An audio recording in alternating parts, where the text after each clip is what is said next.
Hi guys, welcome back to my channel. If you are new here, my name is Michelle. I'm a portrait photographer based out of Boise, Idaho, and I make videos all about photography, up-leveling your skill in photography, and most importantly, turning that passion of photography into a full-time career. So today I'm excited because we're talking all about location, right?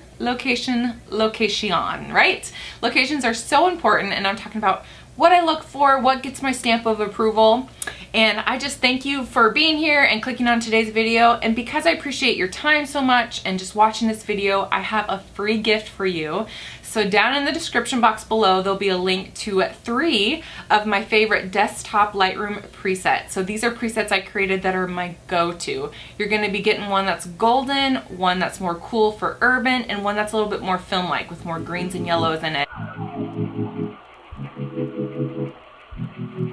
So the first place I actually look for when I'm trying to find locations, or I'm just trying to find ideas, maybe you just moved somewhere and you're trying to find locations, is local Facebook groups. Now, let me preface this with, hopefully it's a group that's definitely community over competition minded, and please don't be that person that just jumps in, asks for a location for flowers or something, and then leaves and doesn't help anybody else.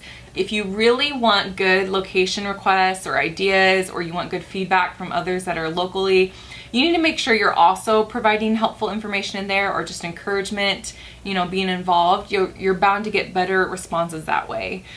Then I'll go to Google Earth. I use Google Earth all the time. It saves me so much gas because I don't have the time nor the gas money to be, well, necessarily gas money, but I don't want to put all that miles on my car just to go look for locations if they have no potential. So I will research the Google Earth, and then granted, keep in mind Google Earth isn't always updated with like seasons, or it doesn't have limited access depending on where it has information. But if I can find relatively close and it has potential, then I will drive to the location. And of course, make sure you're driving to the location during the time of day that you would actually be shooting there, because light changes obviously throughout the entire day. You need to make sure that it looks good for the time of day you'd actually shoot there. And then the things that I look for when I'm actually driving around these locations are a couple things.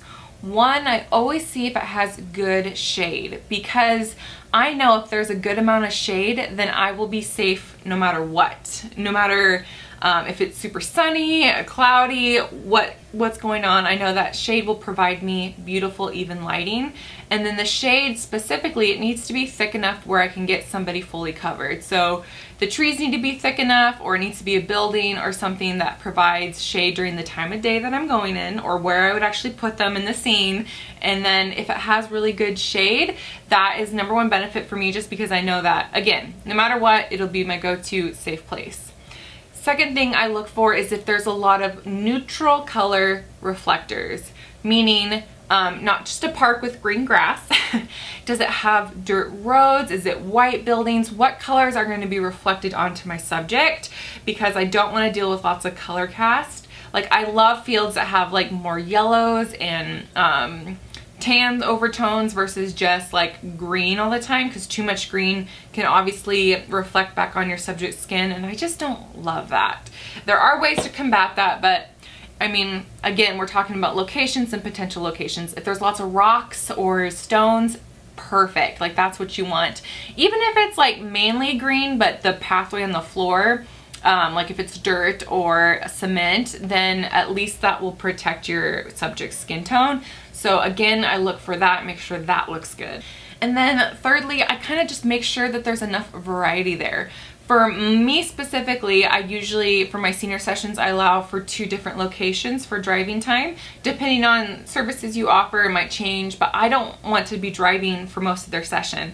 I want a location that I pick to have lots of variety, multiple places I can put the subject, have different looks. So I look for different kinds of textures, different walls. If it's downtown especially, is there stairs? Can I sit them as well as stand them? If it's a field, is there a section where it's open field and trees? That's usually ideal. That way I can have 2 different looks. Is there a river close by, water? That's always amazing. Is it all just kind of the same note, so to speak? If it's just the same thing everywhere, sometimes I'm like, I don't know, because I want to make sure there's lots of variety for my subject. If it, again, first priority is lighting. If it's beautiful lighting during the day that I want to shoot, then I will still potentially choose that location. But I just like choosing locations where we just have to walk a little bit and then we can get different looks. And a little bonus tip for you for location scouting is make sure you're taking pictures. You can bring just your iPhone along. That's what I recommend actually over your real camera. Bring your iPhone along and take pictures of the location and then save an album on your phone of photo locations. This way when you're talking to clients, they can see where you're talking about versus you trying to just describe it. Trust me, I've done that.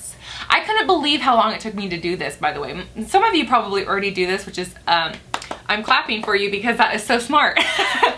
But yeah, I finally just implemented this. I have little sections or a whole album on my phone dedicated to photo locations. That way when I'm talking on consultations to clients, I can show them exactly what I'm talking about and they can visually see it, and then it's easier for them to say yes to a location type of thing. So make sure you're involved in good local Facebook groups. Make sure you're giving value in order to get value out of them.